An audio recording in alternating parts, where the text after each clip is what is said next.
Good evening students. आज जो हम टॉपिक ह्यूमन रिसोर्स मैनेजमेंट के अंदर करने जा रहे हैं वो है BRS। VRS मतलब वॉलेंटरी रिटायरमेंट स्कीम।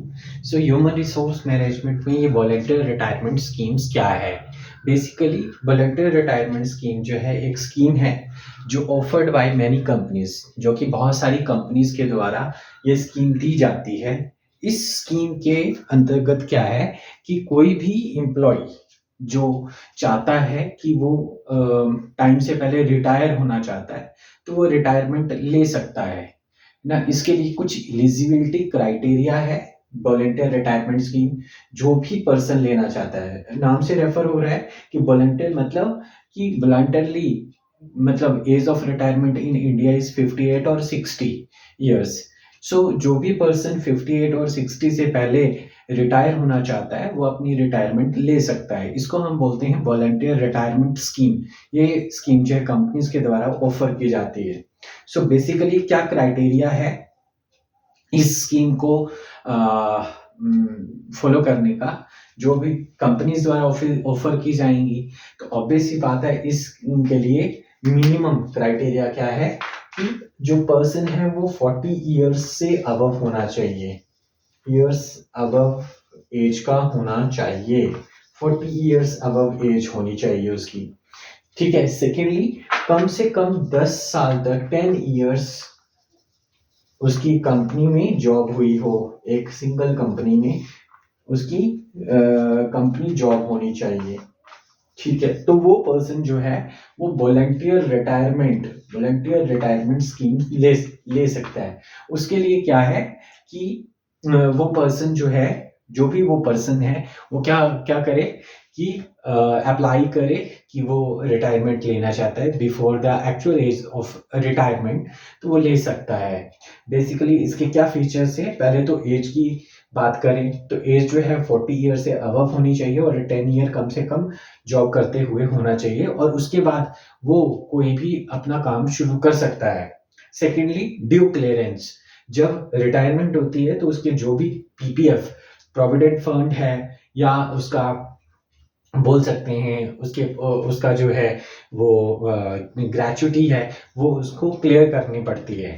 साथ में साथ के साथ उसको कंपनसेशन दी जाती है। जो कंपनसेशन अमाउंट है उसकी 3 मंथ्स की जो लास्ट विड्रॉल सैलरी है उसके अकॉर्डिंग जो है दी जाती है, और ये टैक्स फ्री होती है। टैक्स फ्री कंपनसेशन अलाउंस होता है। राइट, ये इतना समझ में आ गया होगा।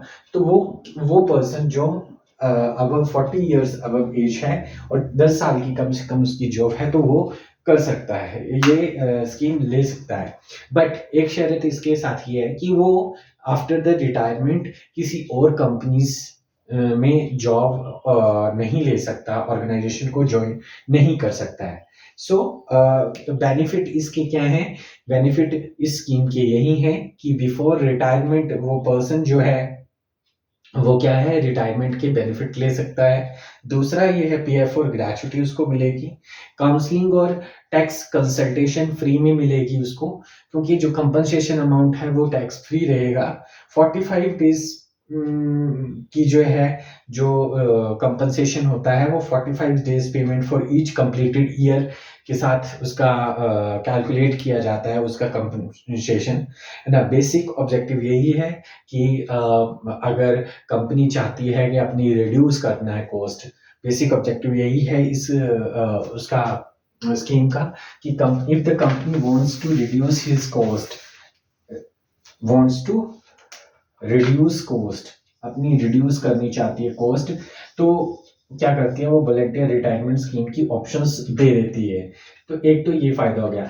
दूसरा फायदा ये है कि जो यूनियंस हैं, लेबर यूनियंस हैं ना, उनको भी ठीक लगता है कि क्योंकि एज पर लो कि हम किसी को ऐसे एकदम से निकाल नहीं सकते। तो रिसेशन पीरियड जब भी रहता है, ये कंपनी का जब डाउनफॉल चल रहा होता है तो वो उस समय ये स्कीम्स जो है वो ऑफर करती हैं।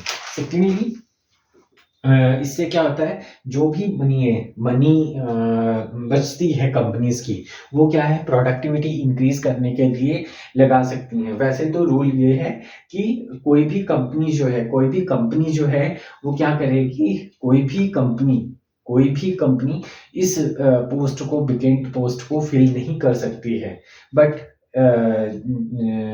जो ये रिटायरमेंट स्कीम है, इसके अंदर सबसे बड़ा ये है कि कंपनीज हमेशा जब कॉस्ट को रिड्यूस करना होता है, तब इस तरह की स्कीम को लॉन्च किया जाता है, कन्विंस किया जाता है कि जो वर्कर है, जो वर्क फोर्स है ना, और दूसरा जो है कि ऑपोजिशन यूनियंस जो हैं, उनसे ऑपोजिशन में कुछ उनको भी अच्छा लगेगा कि कंपनीज ने निकाला किसी को नहीं है। बिकॉज इंडिया एक ऐसी रीजन है जहाँ पे नहीं निकाला जाता है ना, तो वहां पे इस तरह के जनरली तरीके अपनाए जाते हैं।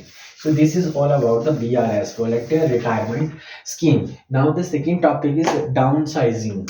Downsizing. What is downsizing means? Downsizing, as the name says, down मतलब नीचे और size मतलब size को छोटा करना. So downsizing basically lay off है ना, जब कंपनी में से किसी भी कैंडिडेट को निकाल दिया जाएगा है ना, कंपनी को निकाल जाएगा। ये ऐसा जनरली कब होता है ना, क्यों निकालती हैं, जब अपनी कॉस्ट रिड्यूस करनी हो है ना, या फिर प्रोडक्टिविटी को कंपनीज ने इंक्रीज करना हो। रिड्यूसिंग कॉस्ट इसका हो सकता है, रिड्यूसिंग कॉस्ट रिड्यूस करनी है, प्रोडक्टिविटी इंक्रीज करना है, राइट, प्रोडक्टिविटी इंक्रीज करना है, वैल्यू इंक्रीज करना है, इंक्रीजिंग वैल्यू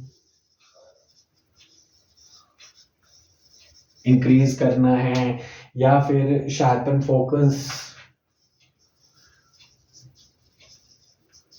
तो ये काम करती है डाउनसाइजिंग का काम। अब रिड्यूसिंग कॉस्ट क्या है, कंपनी जो है वो रिसेशन में है, उसको कोई प्रॉफिट नहीं हो रहा है ना, सो वो क्या करेगी, बेसिकली कंपनीज क्या करेंगी ना, क्या करेंगी, ले ऑफ कर देंगी, डाउनसाइजिंग करेगी। सेकेंड इज प्रोडक्टिविटी इंक्रीज करनी है ना, क्योंकि हमारे पास क्या है, जो पॉपुलेशन है, जो वर्कफोर्स है, वो हायर एज की भी हो सकती है, तो company generally prefers young age candidates. So उसके लिए क्या करती है, वो प्रोडक्टिविटी इंक्रीज करनी है तो वो कुछ कैंडिडेट्स को निकाल देगी, ठीक है, या कॉस्ट जो है रिड्यूस करनी है, उस जो बची हुई कॉस्ट है उसको प्रोडक्टिविटी के लिए यूज करना है।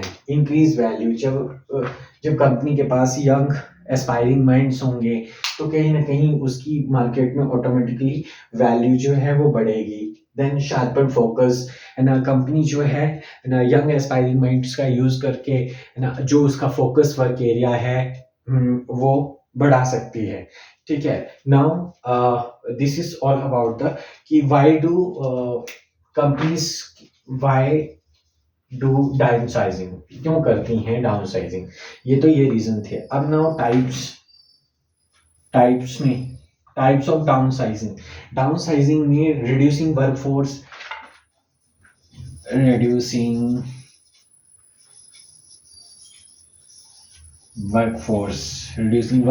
then redesigning work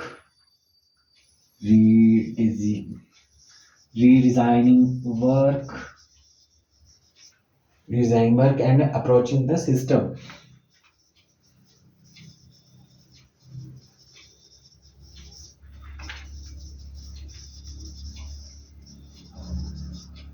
ठीक है, सो रिड्यूसिंग वर्कफोर्स, इसमें क्या होता है इस तरह की डाउनसाइजिंग में कि वर्कफोर्स को किसी भी कारण से हमें जो है लाइक कॉस्ट को रिड्यूस करना है ना, या रिसेशन पीरियड चला है, लॉस में चली है कंपनी, तो कहीं ना कहीं क्या है, जो है हम रिड्यूस करते हैं वर्कफोर्स को, तो ये डाउनसाइजिंग का एक टाइप हो गया। देन रीडिजाइनिंग वर्क्स जो है, वर्क प्रोफाइल में जो है चेंजेस आए with the change of technology और एनीथिंग, हम जो है शेप करते हैं एक तरह से प्रोफाइल जो दोबारा से सेट करते हैं, तो जो यंग एस्पायरिंग या एक्सपीरियंस प्रोफेशनल्स उनको हम प्रेफरेंस देते हैं, तो रीडिजाइनिंग वर्क हो गया।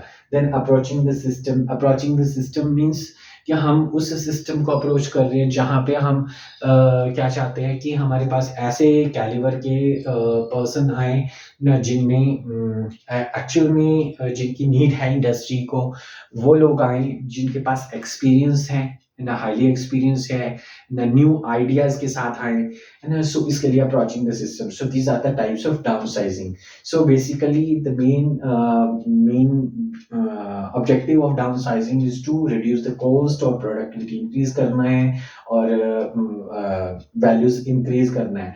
तो इसका जो बेनिफिट है not only to the company को बेनिफिट मिलता है, मगर समटाइम इसके नेगेटिव पॉइंट्स भी रहते हैं। तो सोसाइटी समटाइम ये सोचती है, या जो इन्वेस्टर हैं या स्टेक होल्डर्स हैं, शेयर होल्डर्स हैं, वो ये सोचते हैं कि हमें जो है इनके ऊपर, इन कंपनीज के ऊपर क्यों फोकस करना है, क्योंकि ये ऑलरेडी डाउनसाइज कर रही है। इट मीन्स क्या है, इसकी मार्केट में वैल्यू जो है वो, या मार्केट परसेप्शन जो है वो सही नहीं चली हुई है ना। मतलब ये डाउन जा रही है, तो डाउनग्रेड हो रही है, तो इट मीन्स हम यहाँ पे इन्वेस्टेड क्यों करें, है ना। सो समटाइम ये नेगेटिव रीजन रहते हैं, बट पॉजिटिव रीजन में अगर बात करें तो हमारे पास क्या है, कॉस्ट रिड्यूस होती है, कंपनी जो पैसा बचाती है वो कहीं प्रोडक्टिविटी, अपनी प्रोडक्टिविटी को इंक्रीज करने के लिए या अपनी वैल्यूज को इंक्रीज करने के लिए उसका यूटिलाइज कर सकती है। So this is all about the down sizing, है ना। और हमने आज क्या किया, VRS, वॉलंटियर रिटायरमेंट स्कीम, है ना, जिसमें डायरेक्टर्स भी ले सकते हैं, बाकी सब executive level, lower work force level सभी ले सकते हैं। देन डाउन साइजिंग में हमने किया कि कंपनी में एम्प्लॉयज को क्यों कम कर देती है। सो होप आपको मेरी ये वीडियो पसंद आई होगी। अगर आपको मेरी ये वीडियो पसंद आई है तो प्लीज़ मेरे चैनल AKM मैनेजमेंट क्लासेस को लाइक, शेयर और सब्सक्राइब करें। Thank you.